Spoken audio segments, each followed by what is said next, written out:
You're listening to Radio Free Radio. I want to know something and Miss Douglas won't tell me. May I ask what? You feel strong when you write a memory. Do you believe in memory and credibility? Do you have winter weather here? You've just heard an excerpt from Dan Warner's musical setting for a play by Gertrude Stein called An Exercise in Analysis. You'll be hearing more of that piece as well as words from the composer very soon. My name is Adam Frank. I'm the host of Radio Free Radio, a broadcast supported by the Public Humanities Hub at the University of British Columbia in Vancouver. I teach in the English department here, and for the past few years have been producing musical audio dramas or melodramas based on a handful of Gertrude Stein's early plays. The project is called Radio Free Stein, and some of you listening may already know the website where I've been posting audio and other material.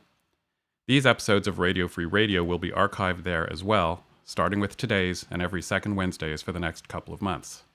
I'll be talking to composers, playing excerpts from the recordings, and holding a Q&A with listeners via Zoom. The Zoom link for this Q&A is on the YouTube page that you're listening to this broadcast from, as well as on the Radio Free Stein website.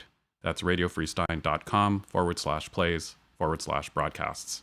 And if you're currently in the Zoom waiting room, I'll be admitting people in the waiting room during the Q&A in about half an hour or 40 minutes. Before introducing Dan Warner and his musical setting, in this first episode, I want to say a few words to give some context for the project as a whole. Gertrude Stein, that queer woman, Jewish American punk modernist writer, wrote between 80 and 100 plays and theatrical works, depending on how you count. A few of these have received substantive critical treatment, the ones that have entered the performance repertoire, including the two operas Four Saints in Three Acts and The Mother of Us All, with music by Virgil Thompson, and the play Dr. Faustus Lights the Lights. A few more have been performed in the decades since she wrote them, but not many, especially of the early ones from the 19-teens, have received serious critical attention. While there's no question that Stein's landscape theater poetics have been influential, important for critics and historians of 20th century theater and especially postmodern theater, the poetics have received much more attention than the plays themselves. In fact, Stein took most of the conventions of written drama and threw them out the window. Her plays are still challenging to read. There's no clear plot or story.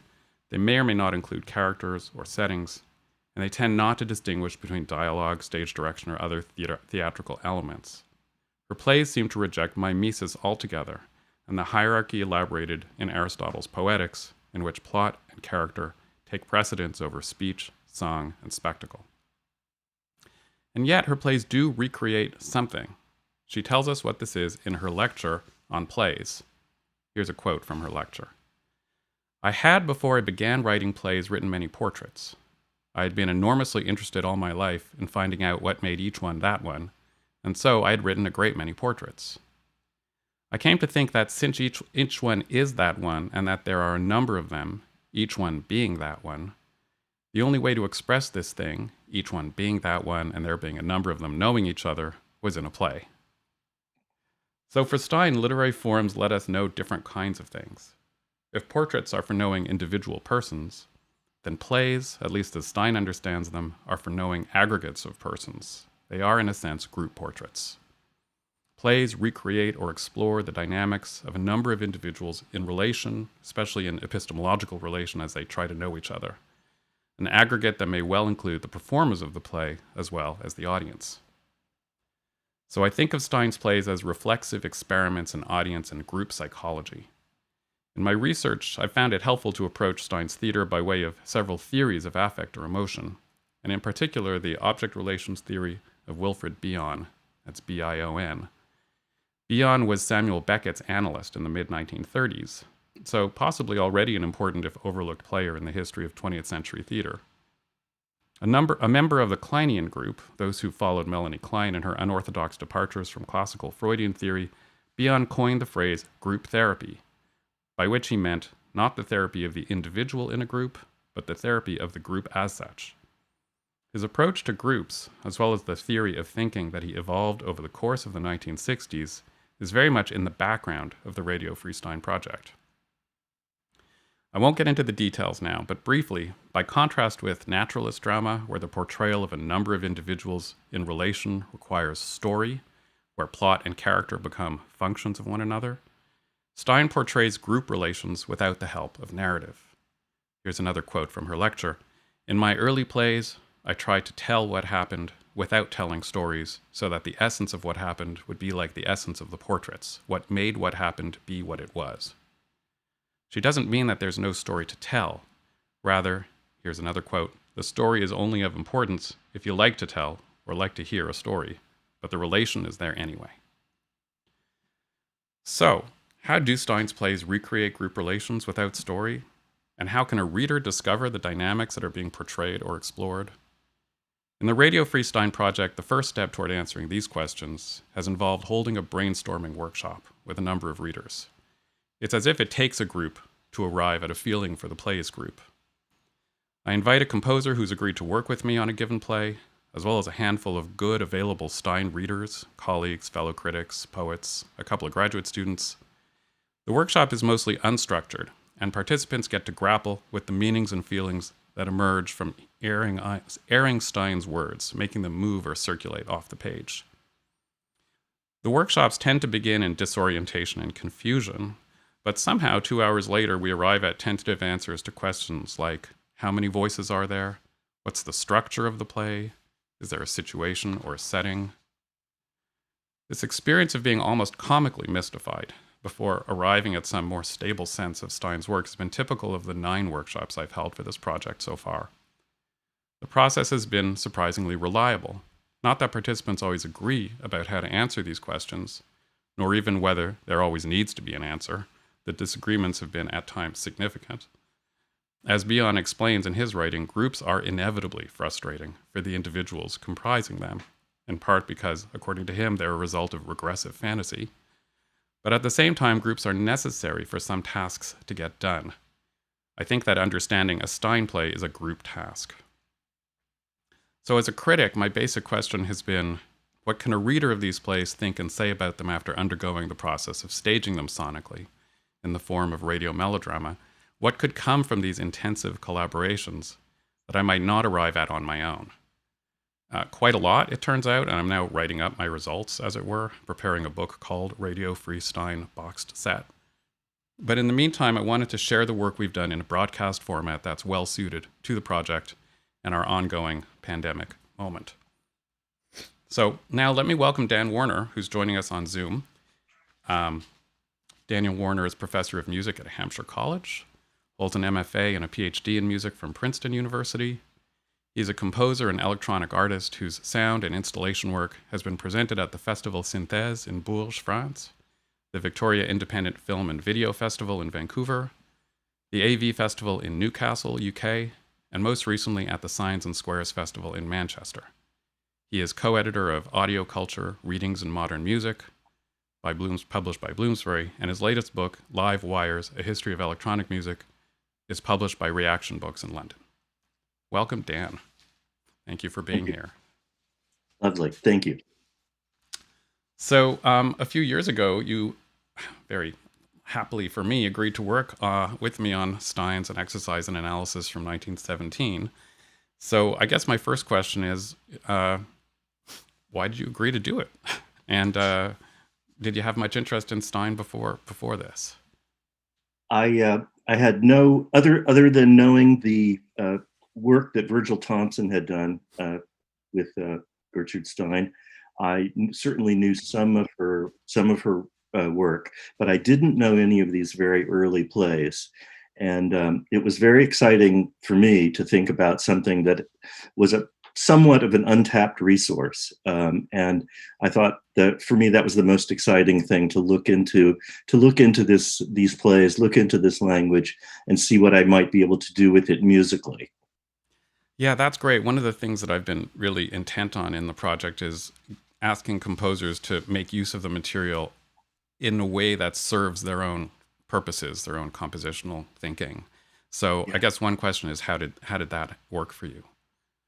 Well, it worked really well. One of the things that I did, and I'm a composer, of course, not a literary theorist. But I tried to read up a little bit on the early plays. I couldn't find very much, but I did find a few things that really helped me get a kind of jumping off point. The first thing was when we did our workshop, we read through the play as a group that afternoon, as well as had a lengthy discussion about the play and its potential meanings and its potential energy, if you will. But I also did a little reading, and I found a very interesting quote that really helped me. It's a writer called Jane Bowers, who says, Stein treats her words as though they are material objects related to each other spatially, that is, visually on the page and sonorously in the air. And I thought that was a really, really great way for me to sort of launch my work with this, which was to think of the words as really, really sonorous objects, as we would say in electronic music. And this setting, of course, is an electronic setting, so that's why I mentioned that. I think the other thing that really struck me was that another writer that I looked at notes that in Stein's early plays, there's an astounding implication that I'm sort of paraphrasing here. Astounding implications that can be fleshed from the ordinariness of language. Can you repeat that quote just one more time? I'm sorry. The one writer notes that Stein's plays reveal the astounding implications that can be fleshed from the ordinariness of language. Right. Okay.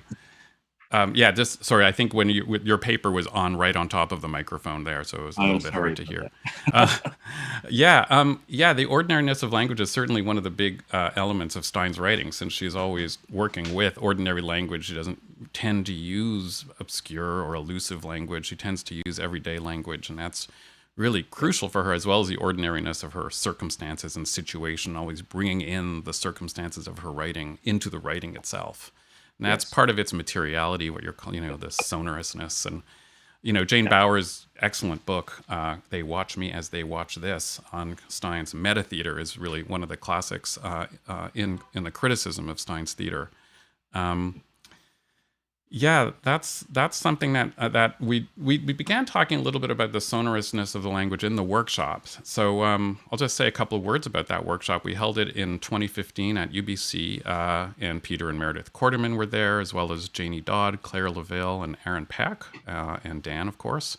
And then Michael Moon, who we invited, couldn't make it, but sent in some helpful reading notes. And one of the things that he noticed about the play is that the play itself has this dueling or cutting quality. He related it to the classical Greek dramatic practice of sticomythia, where alternating verse lines are spoken by different characters in argument or dispute. And it put me in mind of screwball comedies of the 1930s, where there's extremely fast back and forth between the characters. And that does seem to be part of what's going on in this play. How did that work itself out compositionally for you, thinking about the different sort of back and forthness, or even the humor and wit in Stein's words? Well, as you know, what I did to create the source material for the play, I'm calling it a kind of electronic chamber opera or a radio play, was I asked you to organize readers to actually read the play. And so I relied very much then on the rhythms and phrasing and rhythms and even meter, if you will, that came as a result of the actors themselves. So I took that recorded material, and I decided that what I was going to do was I was basically going to use an electronic device called a vocoder to basically transfer those utterances into musical lines, if you will.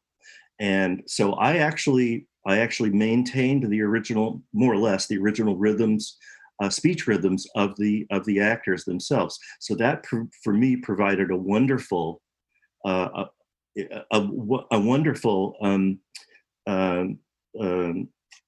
if you will, sort of sonic landscape that was already there. I was able to sort of pick up on the rhythm that the readers themselves generated as they read the play together, much as we did that day of the workshop. By the way, it was clear to me how important it was for these words to be sounded, and I believe that was something that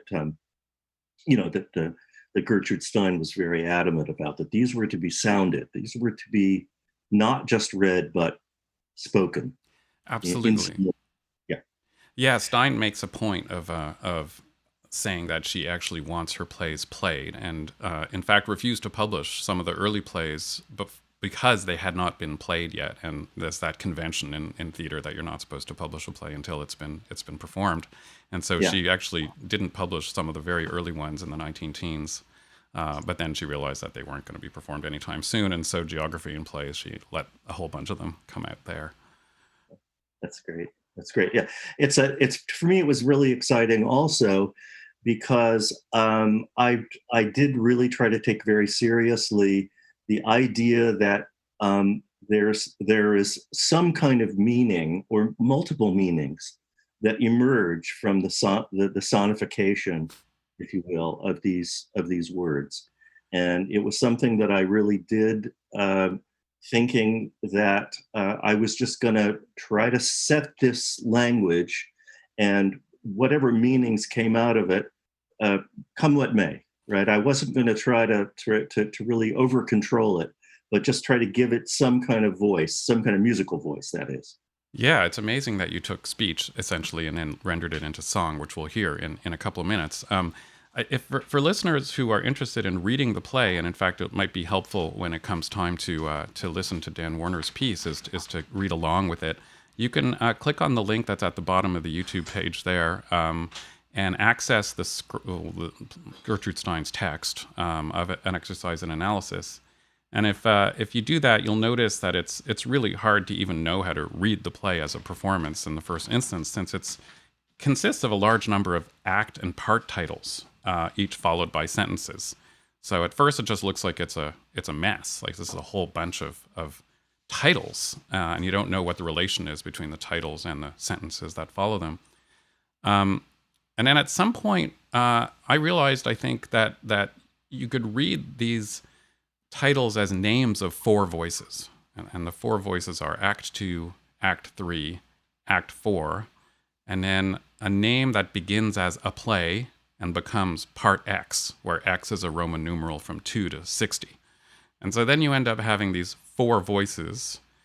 And if you get four people together to read it, as we started doing in the workshop and as I've done in classrooms as well, the play begins to emerge as an amusing, skewed exercise in analysis of the competitive and collaborative relations among these voices.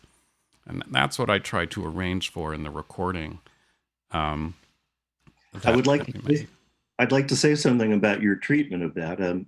You, of course, gave me what was in effect a treatment of this original play that was a la Gertrude Stein, very unstructured in terms of how one would approach it.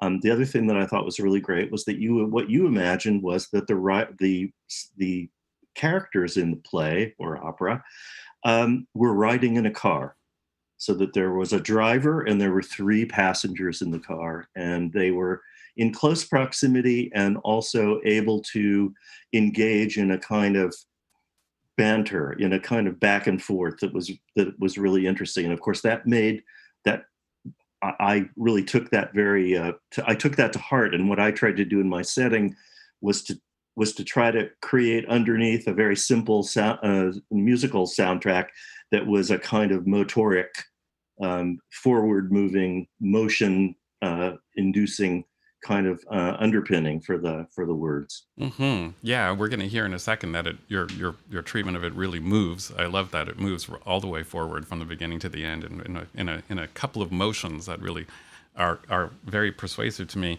I'll just say a word or two about that choice of setting. So, An Exercise in Analysis is one of the plays that Stein wrote during the First World War. She started really writing these plays intensively when she was on the island of Majorca, where she and Alice Tokas had retreated to get away from the air raids and coal shortages in Paris. She was there for a little over a year and a half or so, and then she returned to Paris and had learned how to drive. William Cook, who was an artist friend of hers who drove a taxi, taught her how to drive, and she got a Ford motor car sent over and drove it for the American Fund for French Wounded as a supply truck, basically. And so one of the contexts, I think, for this 1917 play is the image of Stein and Toklas driving through the French countryside, maybe giving lifts to soldiers or something like that. And then the other setting for it was sort of the idea that there was sort of, mom and dad in the front seat and then two kids in the back seat. And there's something about the way these four voices are talking to each other. Someone clearly trying to call the shots, another one trying to one up or undermine some of those shots, and then the kids in the back seat commenting ironically on this relationship. That I tried to capture that in the treatment, and then we'll see how that makes itself felt in the music. So shall we listen to it? You want to go ahead and listen to it and then come back for more discussion and Q&A after that? Yeah. Sorry, I was muted. That sounds great. Okay, good. Okay. So let me just give you listeners a sense of the credits here.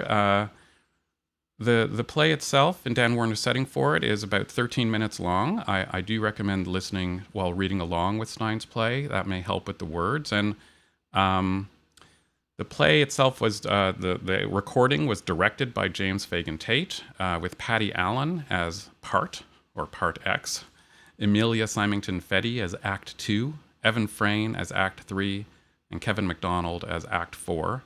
We recorded it in June 2017 at Dick and Rogers Sound Studio in Vancouver, and Don Harder was the sound engineer. Did you have any other recommendations, Dan, for listening? Yeah, I think it would be great if the listeners could wear headphones, just because, as you probably know, the little speakers in our computers reproduce, not very much.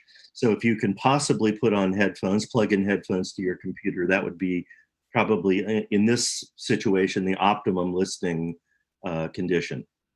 Great, thanks. Okay, so enjoy this, and after we come back from playing, we'll have a discussion.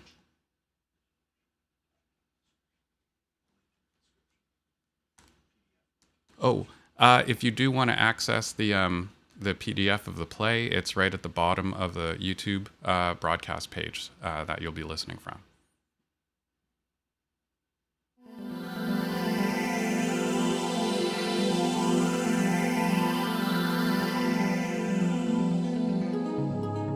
An exercise in analysis. A play.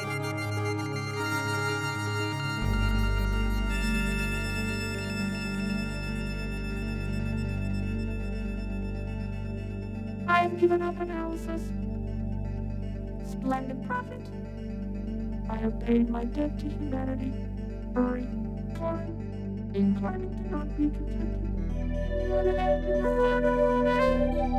Have you eyes do not see soldiers ahead? They swim, so late they move.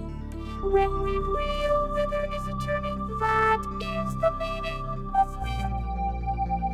Acts are longer. Places resemble their mother. They have the beauty of their father and the intelligence of their mother. A long time. Who is the backer? Miss Morton comes first. Exercise play. Saying divided. Believe in saying it, delay divided is divided between a mother and Mrs. Turner. Can you wish me that? I can wish you winds. All winds make water. I can wish you water. I can wish you a drawing of a little goat and a great deal of work. Work is pleasant to me.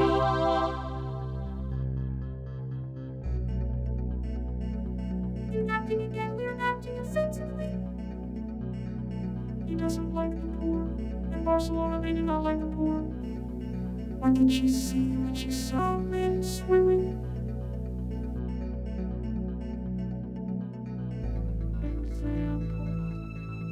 Examples and examples. All examples of children now to ask guts, now to ask colors.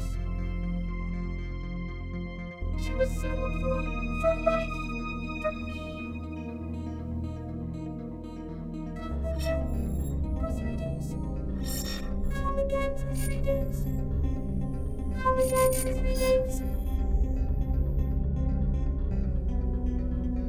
All the ways of pigeons, always in deception. She did not deceive me. Do not deceive her cousin. Her cousin makes powder. Can you counsel me? I want to know something and Miss Douglas won't tell me. May I ask what?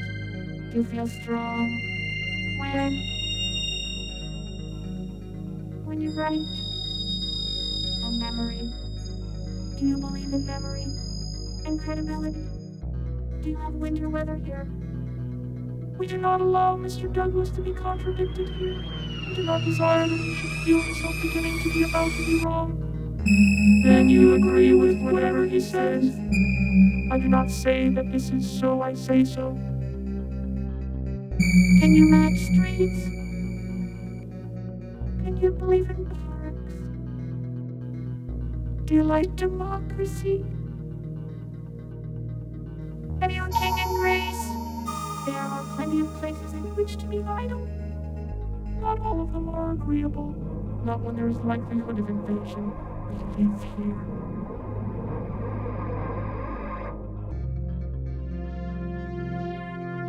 Can you forgive me? Can you see that I have heard that the meaning of extravagance is in doing that again? Doing that again. I partly said author. This is unreasonable. This is not an unreasonable carriage. There is plenty of rubber in America and in Europe. In the middle of the river there is not always water. Not in Spain, nor in Mexico, nor in Arizona. Please me when you do, please me. I'm in there. Where? In the room. When can you believe me? When can he believe me? When can they say they wonder? When shall we have another? Recollections. To Duchess. A dowager duchess. A husband. A husband and wife. Splendid things. He introduced me. They introduced me too. Can you recollect missing him? Can you follow me quickly? He was a boy. You are once more an American. Can you remember what she said? Can you remember him? He will be glad not to have married Sylvia. He will never be needed in the business. He will never be needed in that business. He is ashamed of his message. She is ashamed of her system. He is never neglected. I am awfully sorry. Thanks so much. We ask for him. We can send butter. We cannot send butter. Mrs. Turner can come in the winter. Remember the weather. A kind way. A very kind way. I am really in search of a flavor. So am I. Can you see numbers? Can you read about numbers? And 4 smiles. I can see what I hear. I can hear too. So can I when I wish. So can Mrs. Turner. Or so can how do you do it? Houses. Can we see the set? The set of what? I borrow you. Why do you have that? Because it pleases me. You said you would not be married.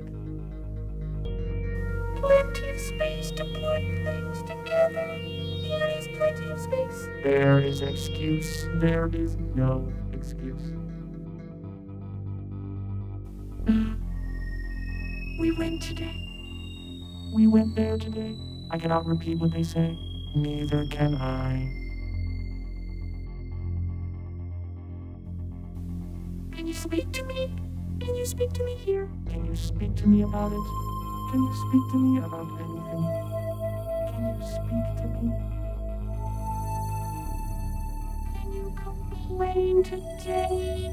Can you? Do you know about wishes? I do know all about it. Can you recollect me? What were the opportunities of meeting you? What have you sold? Why are you so certain? I wanna be simple too. Of course you do. Can you come at 4? Yes, indeed. Can you understand me? I can understand you very well. Do you agree with Miss Crudwell? I do not.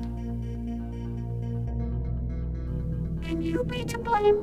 Can they be to blame in this? Can they request the question? Do they see they are polite?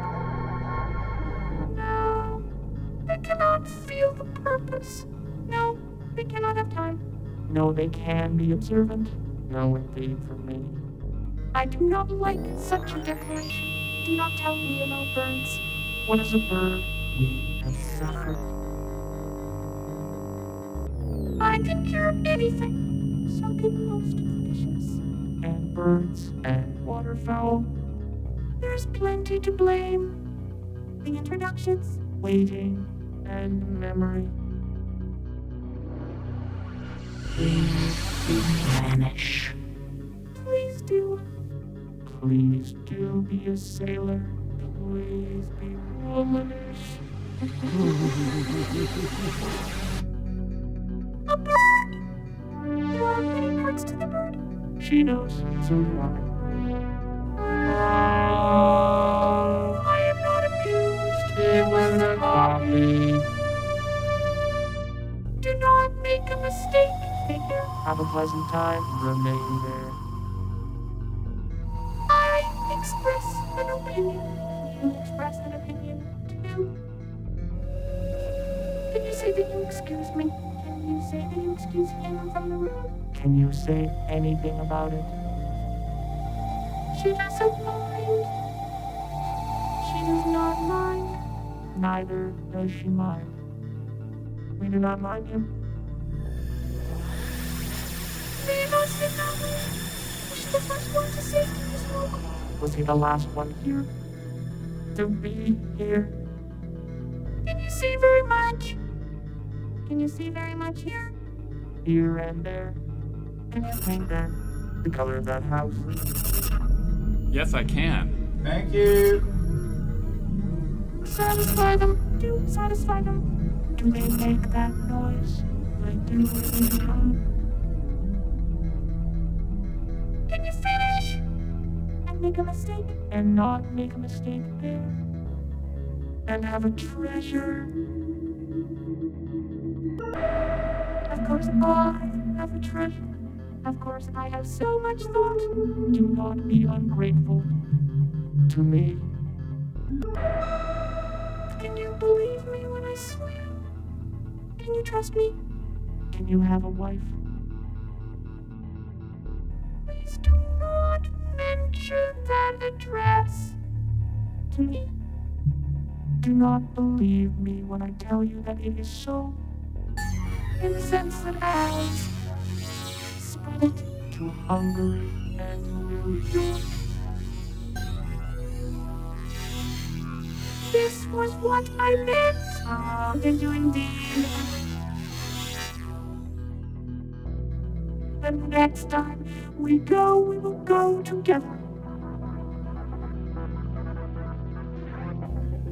Please me, dear, please me. Please me pleasantly. Yes, I will.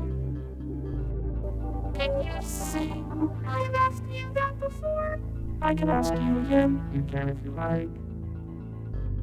Can you not vary? By what? By making changes. Oh, Yes. Why do you wish me to eat differently? You mean less quickly? I mean what I say. Yes, it is true. Can you come together? Can you come together? Can you come together? Can you come together? Can you come together? What is the name of the bedding? It is different. Of course it is different. Can you be foolish? You mean in your thoughts? In recommending a novel, get all the books you can. Not disappointed. Not in there. Call me. Call me Ellen.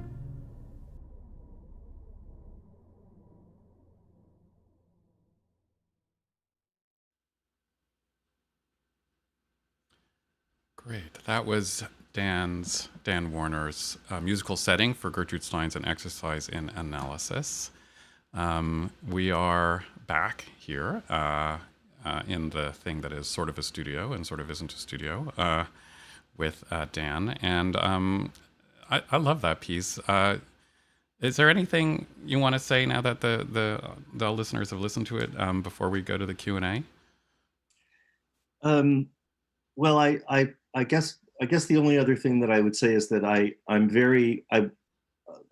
one of the reasons why I was very interested in trying to work on this project was that I'm very interested in the tradition of experimental sound poetry and the work of Burroughs, his cut-ups, his work with tape recorders, of course, to do that. All the way to much more recent sort of punk and industrial musics, and their interest in again in the sort of idea of remixes, rehashings, recyclings, and cutting ups. And I think there's a way in which the language of Stein's these early plays is just so fresh sonically in my mind that it was a really it was just a really wonderful thing to be able to work with. Excellent. Yeah.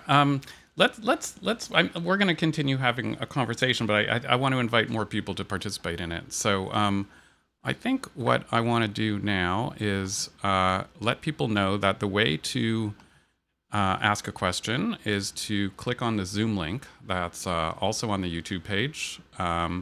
And I will admit you. I'm going to admit everyone here. And then I'll basically unmute you, ask you to unmute yourselves. And then one at a time we can begin to take questions and conversations. So, okay. Ask a question. The only thing that I have to ask you to do is to lower the volume on your computer if I've unmuted you, because otherwise there will be feedback. On the YouTube, lower the volume on your YouTube link so that we don't get feedback. Okay. The only thing that So Meredith, I see someone named Meredith Michaels here. Because otherwise there will be feedback. Right. Meredith, are you there, and would you like to ask a question? If so, maybe you can raise your hand, or I can unmute you. There you go. There you go. Hold on.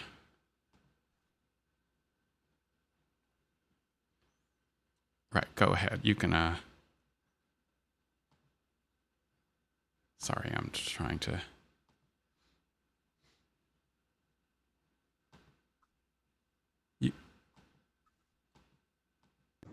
Okay, you can. There you go. Okay, you can. Oh, she's okay.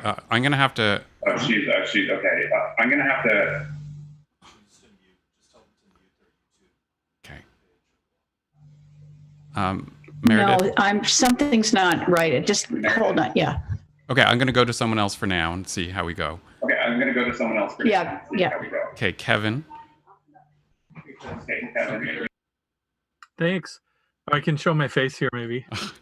Behind my... Hey. I was really interested in, so the kind of, I guess, musical textures, the sound textures they sounded very, very electronic in the sense, I guess they're sine waves or something like that. So I'm kind of wondering about that choice in general. I mean, I know we're working with Stein, you're working with Stein mediated, so everything's electronic in one sense or another. But I'm curious about, maybe, Daniel, if you could talk a little bit about why you chose something that sounds so electronic, that doesn't try to fake the organic in some way. Although I heard Adam's voice come in at one point.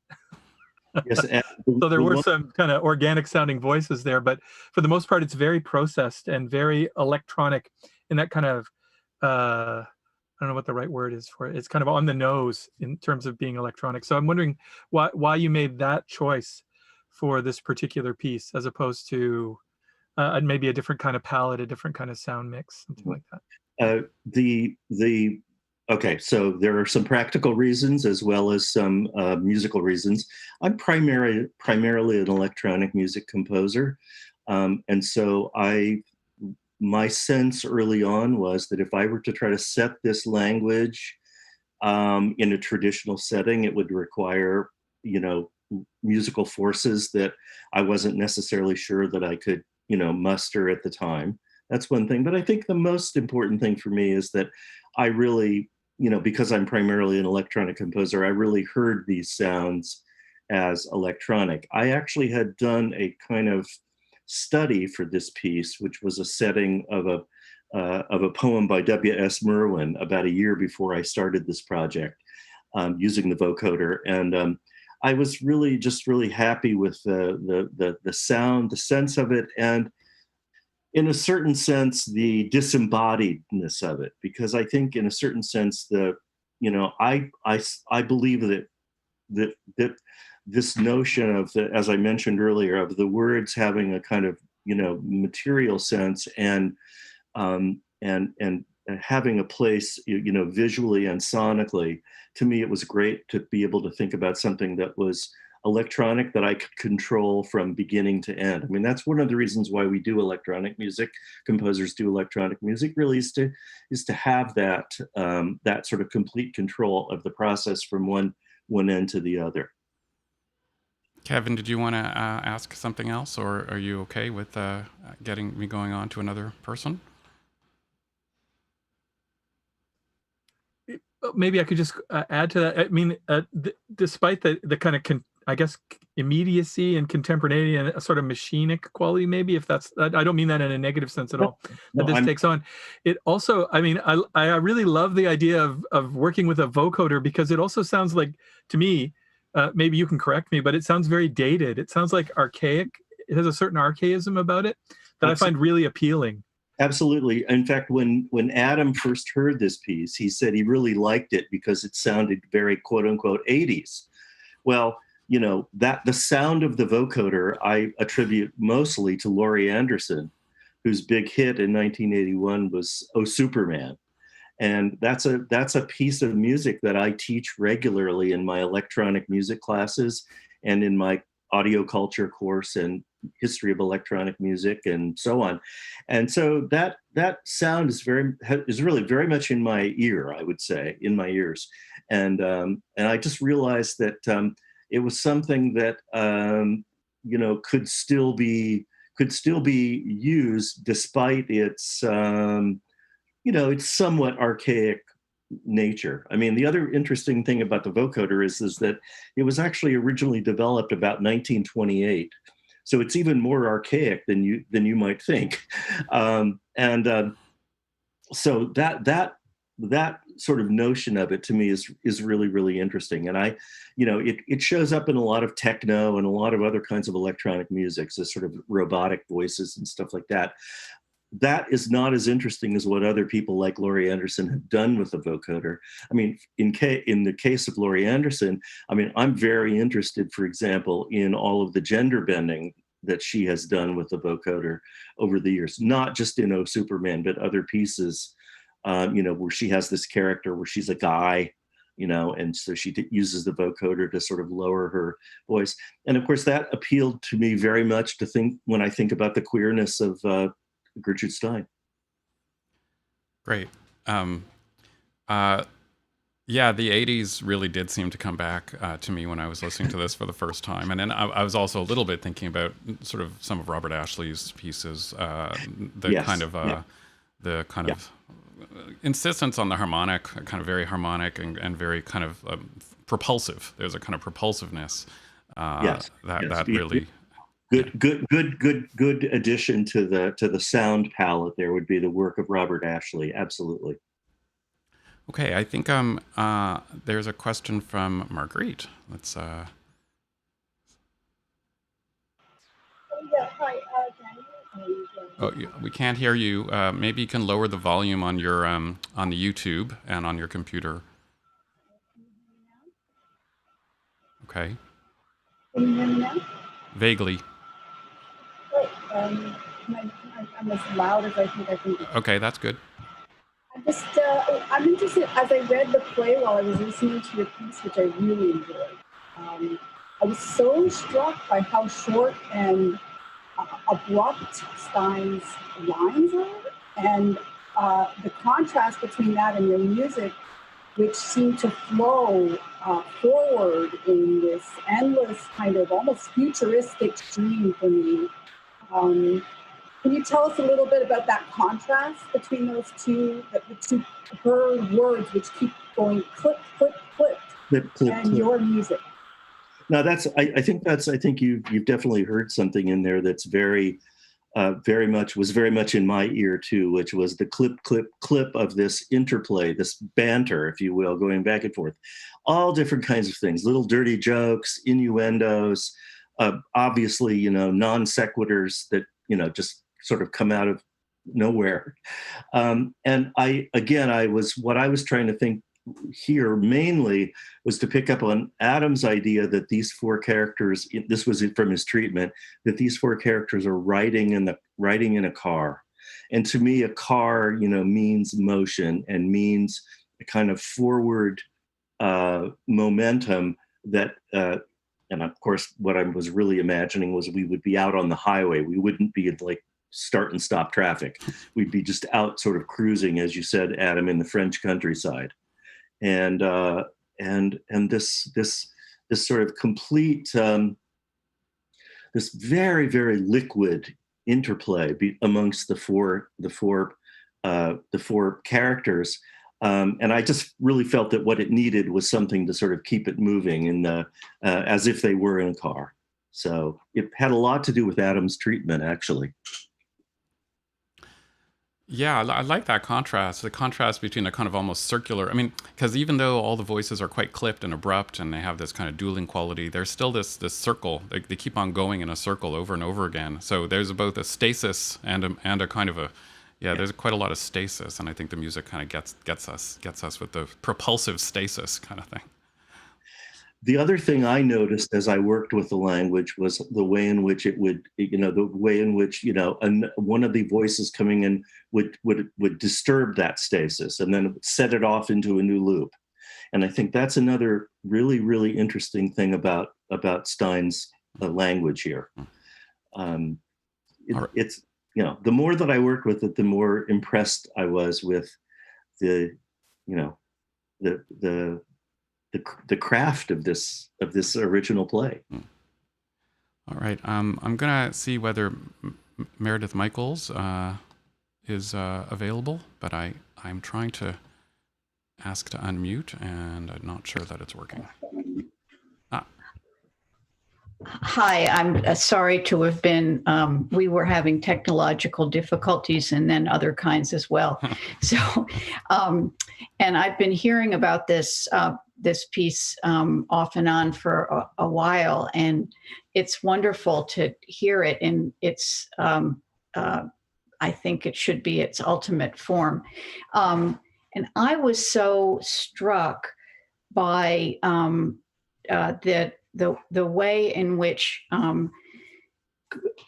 Dan, you made a reference earlier to, and I don't remember who it was who said that, thinking about Stein's, the way in which he thought about words and objects. And that's what really struck me, was the way in which, the very interesting way in which a certain kind of objectification occurs during the process of as the sort of unfolding, and the way in which the sound and the words are both it's obviously synchronous, but then also the ways in which their disruption, the sound enables a kind of disruption of that, and just very much creating a kind of the possibility of seeing these word sounds, phonemes, but seeing them independently of their what we think of as their meaning. Their the sort of semantics shift. Exactly. And that's what I think. I can't hear Dan. Oh, sorry. Can you hear me? You can go ahead and okay. Yeah. I think that's exactly right. I mean, I think that the let's see, and this sort of gets back to what I was saying about my interest in experimental sound poetry, which was that even going back to the early Russian poets, that the idea that language could be treated in ways, cut up in ways, fragmentized in ways that would still allow meaning to come through, right? And that to me is really, really, it's just a really, for me, was a really, really exciting way to be able to approach this.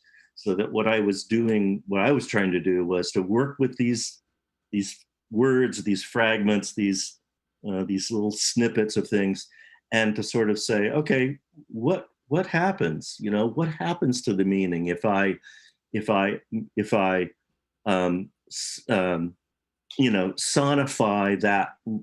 that little phrase in a certain way, and that playfulness, I think, is the part of this that was really interesting to me, and was something that I really wanted to try to work with in the when I did the setting. And analysis, of course, is precisely that kind of cutting up, fragmenting, right? To cut up into little parts and then recombine in other parts. And it's interesting to think about how, even though it is so abrupt in some ways and so fragmented in the languages, that nonetheless there's still this kind of propulsiveness and through line and continuity that somehow emerges as well. And I think that contrast works really well as an experience. There's a few other people here. Marguerite Whitvote, would you? I'm gonna unmute you if you have a comment.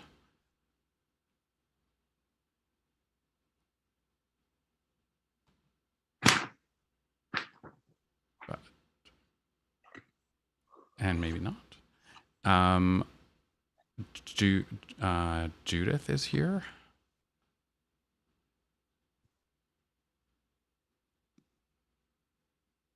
Hi. Hi. Yes, I was interested in, can you hear me? Yes, we can hear you. Yeah. I was interested in your reference to Laurie Anderson, because and the way that you use that, I enjoyed that. I also enjoyed the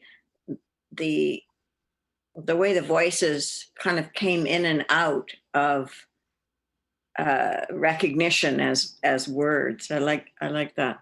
Mm-hmm. Yeah, I did recognize Adam's voice coming in a couple of times. Yes, I was gonna point out that there's one line in the play that Adam determined came completely from outside the car, which is when somebody says thank you, and so it was kind of an in joke between the two of us, that it would be Adam's voice that would thank us.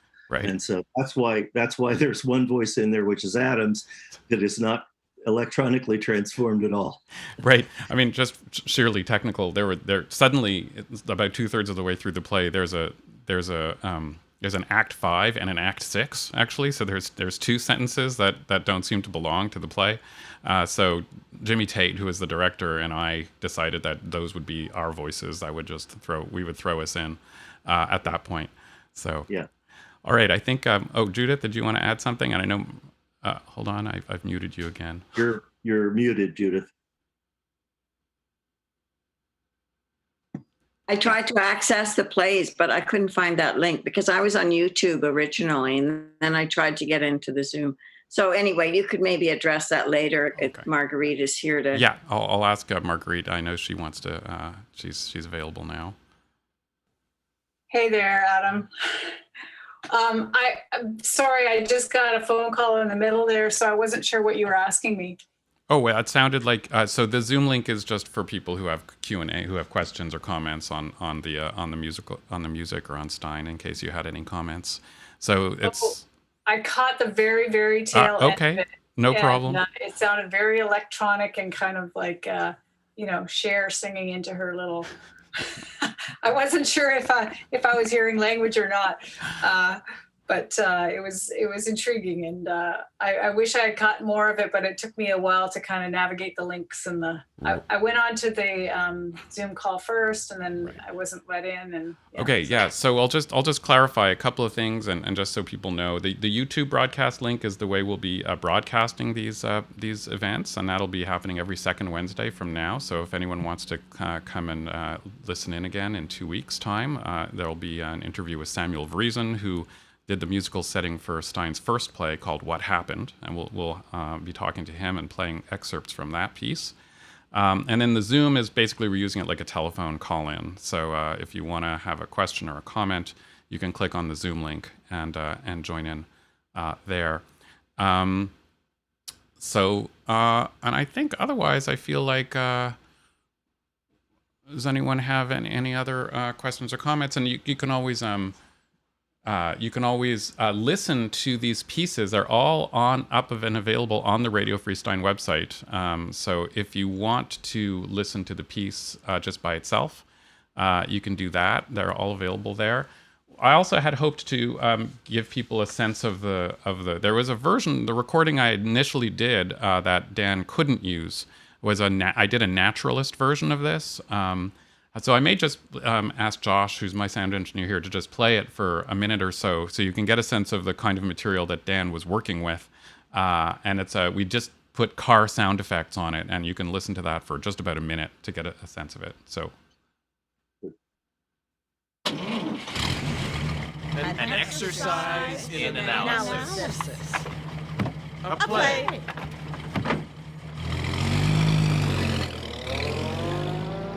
I have given up analysis. Splendid prophet. I have paid my debt to humanity. Hurry. Climb. In climbing, do not be contented. Run ahead. Run on ahead. Have you a knife? Do not see soldiers ahead. They swim. So they do. When we wheel where there is a turning, that is the meaning of wheel. Acts are longer. Places resemble their mother. They have the beauty of their father and the intelligence of their mother. A long time. Who is the packer? Ms. Morton comes first. Extra-size plates. Believe in saying divided duty. Believe in saying a delay divided is divided between a mother and Mrs. Turner. Can you wish me that? I can wish you winds. All winds make water. I can wish you water. I can wish you a drawing of a little goat in a great deal of work. Work is pleasant to me. All right, so that was the sort of naturalist version. That's what the actors sound like when they're not going through the vocoder. So we're coming to the end of this hour. So I want to thank Dan Warner very much for joining me here, and I want to thank you all the listeners, for joining us. And again, let you know that we'll be doing something similar with Samuel Vriezen in about 2 weeks' time. And I also especially want to thank the Public Humanities Hub at UBC that's supporting this. So thank you, everyone. And Dan, Thank you very much. I hope we can find time to hang out on another occasion in the post-pandemic world. Great. Okay. So long, everyone. Thank you.